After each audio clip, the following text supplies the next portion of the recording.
Welcome to editor analysis. Ambati Rambabu అండి, ఆయనకు bail వస్తుందో రాదో తెలియని పరిస్థితి. ఇదిగో బెయిల్ అంటారు, మళ్ళీ తర్వాత ఇంకో కేసు, మళ్ళీ రిమాండ్. ఈరోజు బెయిల్పై వాదోపవాదం జరిగినాయట, అది వాయిదా వేశారు. సో ఏ నిమిషంలోనైనా బెయిల్ వచ్చే ఛాన్స్ ఉంది అని చెప్పి వాళ్ళు వగ్రాలు చెప్తున్నారు. అంబటి ఇంకా రిలీజ్ అయిపోతారు అని చెప్పి మాట్లాడుతుంటారు. పెద్ద ఎత్తున ట్రోల్ అవుతుంటాయి. అంటే ఎవరికి నచ్చిన వాళ్ళు వీడియోలు పెడుతుంటారు, అనాలిసిస్లు చేస్తుంటారు.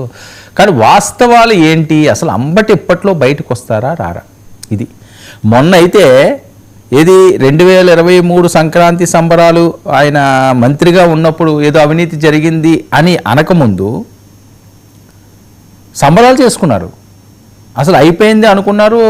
ఆవిడ మౌనిక, అంబటి గారి అమ్మాయి, ఆవిడ ప్రెస్ మీట్ పెట్టింది, న్యాయం గెలిచింది అన్నారు, కక్ష చేసా సరే మేమేం భయపడలేదు అన్నారు, ఎంతో ఆనందం వ్యక్తం చేశారు, క్రాకర్స్ మార్చారు, ఆవిడ చేతులతో ఆవిడే స్వీట్లు పంచారు. కానీ బెయిల్ వచ్చినట్టే వచ్చి ఇంకొక కేసు వైపు వెళ్ళిపోయింది. అందులో బెయిల్ వచ్చింది, సరే ఇంకొక కేసు.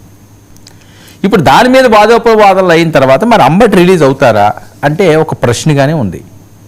రాజమండ్రి సెంట్రల్ జైలు అయితే మాత్రం అభిమానులు అలా ఎదురు చూస్తున్నారు ఆశగా. ఇంకా బెయిల్ వచ్చిందంటే ఒక హై టెన్షనే ఉంటుందేమో ఆయన తీసుకొస్తున్నప్పుడు. ఎందుకంటే సామాజిక వర్గం అనే అంశం కూడా ఇందులో ముడిపడి ఉన్నది కాబట్టి ఇప్పటికే వైఎస్ఆర్సీపీ మాజీ మంత్రులు, ఆ సామాజిక వర్గంలో ఉన్న కొంతమంది నేతలు ఆయనకి సపోర్ట్ చేస్తున్నారు, డైరెక్ట్గా వెళ్ళి ఆయన కలుస్తున్నారు. ఇప్పటికీ కూడా వాళ్ళ ఫ్యామిలీని మేము ఉన్నామని చెప్పి ఆ భరోసా ఇస్తున్నారు. ఈయనేమో తగ్గేది లేదని చెప్పి ఈయన డైలాగ్ని అసలు మామూలుగా సోషల్ మీడియాలో వైరల్ అవ్వలేదు, చూసాం కదా మనం విపరీతంగా ట్రోల్ అయింది. అది సోషల్ మీడియా షేక్ చేసి పడేసింది. నెక్స్ట్ వాళ్ళు అమ్మాయి కూడా, మౌనిక, ఆవిడ అలాగే అన్నది, నేను తగ్గేదే లేదు, మేము తగ్గము, ఏం చేసుకుంటారో చేయండి అని. ఎందుకంటే ఏదైనా అంతేనండి, ఒక విషయంలో భయపడుతున్నారు అనుకోండి.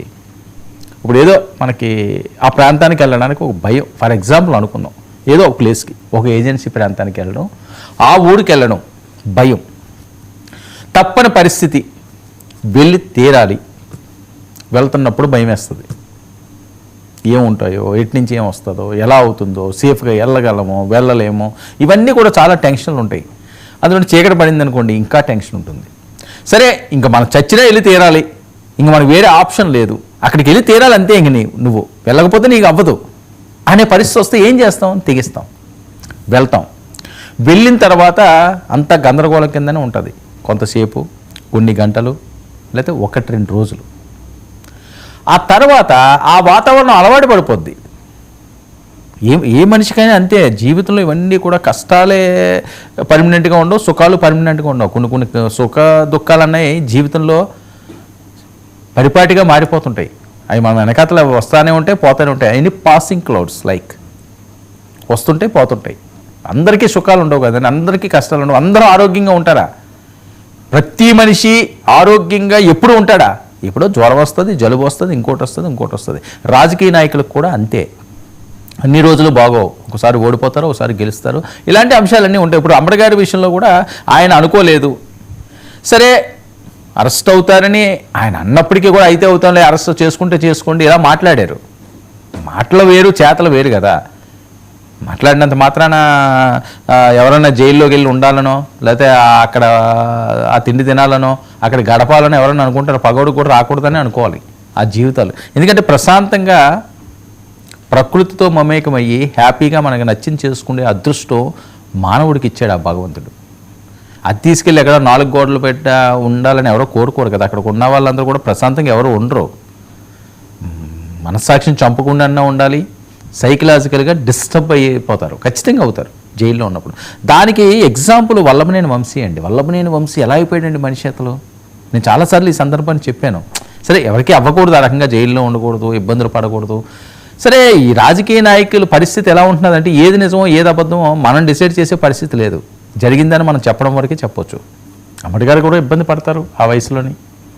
ఆయనకి ఏదో ప్రాబ్లం కూడా ఉన్నది, అది ఏదో మిషన్ ఏదో పెట్టుకుంటున్నారట ఊపిరి తీసుకోవడానికి. చాలా ఇబ్బందులు పడుతున్నాయి, నైట్ నిద్ర కూడా పట్టే పరిస్థితి ఉండదు. ఎక్కడ ఉంటాయి, ఏం ఫ్యాన్లు ఉంటాయా, ఏసీలు ఉంటాయి, అలవాటు పడిపోయింది. నెక్స్ట్ ఇప్పుడు ఏంటంటే మొన్నటి వరకు చిన్న వింటర్ ఉంది, ఇప్పుడు సమ్మర్ స్టార్ట్ అయిపోతున్నది. శివరాత్రి పోతే శివశివ అనుకుండి శీతాకాలం పోతుంది అంటారు పెద్దలు. ఇప్పుడు అదే జరుగుతుంది, రేపు నుంచి స్టార్ట్ అయిపోతాయి ఎండలు. సో ఇంకా ఉంటే ఇంకా ఇబ్బంది పడిపోవాలి. ఎందుకంటే ఫ్యాన్ సౌకర్యాలు ఉన్నాయో ఉండవో తెలియదు, అక్కడ ఏమైనా బెడ్ ఇచ్చారో లేదో తెలియదు. ఎందుకు ఇస్తారు ఫెసిలిటీస్ అవి అయితే ఇవ్వరు. ఏదో ఒక రూమ్లో ఏమన్నా వేరే వాళ్ళతో కాకుండా సింగిల్గా పెట్టుంటారేమో. మరి ఏమైనా చిన్న చిన్న ఫెసిలిటీస్ ఉంటే అదృష్టమే. కానీ కాలం గడదు కదండి. అసలు ఎప్పుడు తెల్లవారుతుందా, ఎప్పుడు చీకటి పడుతుందా, ఎప్పుడు బయలు వస్తుందా అన్నట్టుగా ఉంటాయి ఆ జీవితాలు.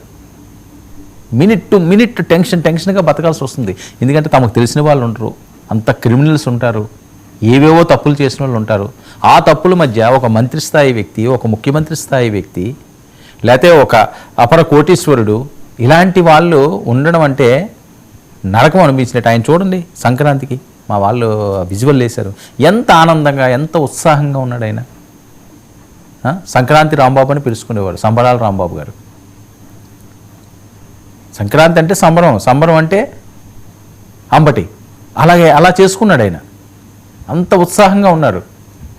కట్ చేస్తే నెల రోజుల్లోనే ఇబ్బంది పడే పరిస్థితి. సరే మరి నేను ఇందాక చెప్పినట్లుగా వెళ్ళాలి, 1-2 రోజులు అలవాటు పడిపోయింది, పోదామని ఏం చేస్తాం చేసుకుని. ఇప్పుడు టీవీ ఉండదు ఏజెన్సీలో, నేను చెప్తున్నాను. మన తప్పని పరిస్థితుల్లో ఒక దగ్గర ఉండాల్సి వచ్చినప్పుడు, వెళ్తున్నప్పుడు భయపడతాం, 1 రోజులు ఉండడానికి భయపడతాం. ఆ వాతావరణం అలవాటు అయిపోయింది అనుకోండి, అదే ఒక స్వర్గంలో ఉంటుంది. ఏజెన్సీ ప్రాంతాలు ఎలా బతుకుతారండి?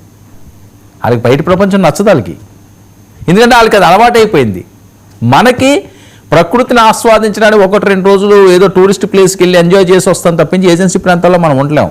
మనం వెళ్ళేది ఎక్కడికి వెళ్తాం, ఒకవేళ వెళ్తే ఎవరన్నా ఆ మెయిన్ ఊర్లకి వెళ్తాము, జస్ట్ ఏదో విజిట్కి వెళ్ళినట్టుగా వచ్చి, ట్రెక్కింగ్కి వెళ్ళినట్టుగా వచ్చి అలా చూసి వచ్చేస్తారు. రాత్రికి మళ్ళీ స్టేయింగ్ అంతా ఫుల్ ఫెసిలిటీస్ తోటి ఉంటాయి కదా, మంచి మంచి సూట్ రూమ్లో, ఎవరి స్తోమతకి వాళ్ళకి, లేదా మంచి రూమ్లో, ఏసీ రూమ్లో, నాన్ ఏసీ రూమ్లో, మంచి రూమ్లో, కాటేజ్లో, ఇలాంటివేవో. సో మీరు అక్కడ ఉండాల్సి వచ్చి 10 రోజులు ఉన్నారు, ఏముంటుంది?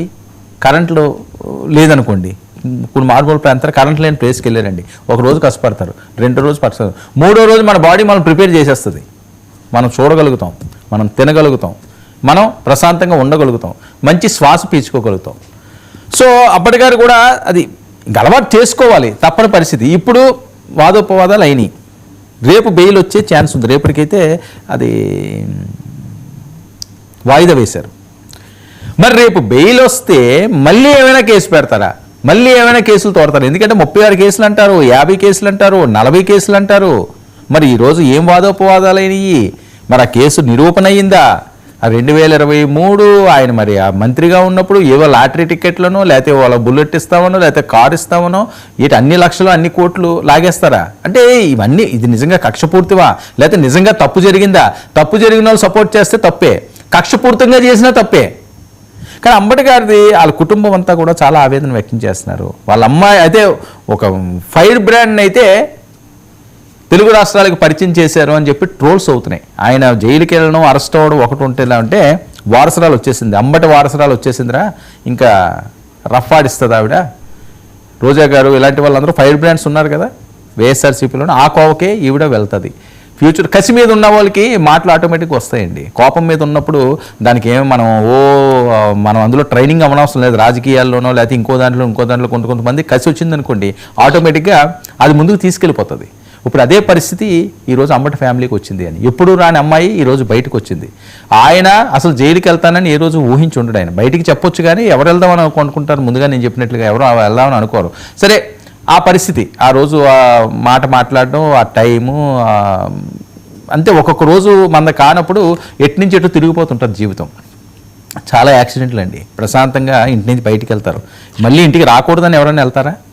సముద్రంలో స్నానం చేయడానికి వెళ్తారు, స్నానం చేసి ఒడ్డుకి రావని అనుకుంటూ వెళ్తారా? నదిలో స్నానం చేయడానికి వెళ్తారు, రావనుకుంటారా? ఫ్లైట్లో ఎక్కడికో ప్రయాణం మీద వేరే ఊరు వెళ్తారు, అది కూలిపోతుంది అనుకుంటారా? బస్సు, ట్రైన్, ఎన్ని ఎగ్జాంపుల్స్ కావాలి? 2 వీలర్లు, అయితే నడుచుకుంటూ వెళ్తారు, నడుచుకుంటూ ఉద్యోగానికి వెళ్తారు, లేకపోతే స్కూల్కి వెళ్తారు. పాపం ఎంతమందిని మనం ఆ టైం మనది కానప్పుడు కొన్ని అనుకోకుండా జరిగే సంఘటనలు ఇవి. సో ఆ రోజు ఆయన ఎప్పుడూ ఆ రకంగా మాట్లాడలేదు, ఆ రోజు మాట్లాడాడు. దాన్ని ఇప్పుడు ఎంత మనం మేధోమదనం చేసుకున్నా సరే మనది కాని రోజు ఎప్పుడు కూడా ఇబ్బంది. అది ఎవరికన్నా సరే, ఏ స్థాయి వ్యక్తి కన్నా.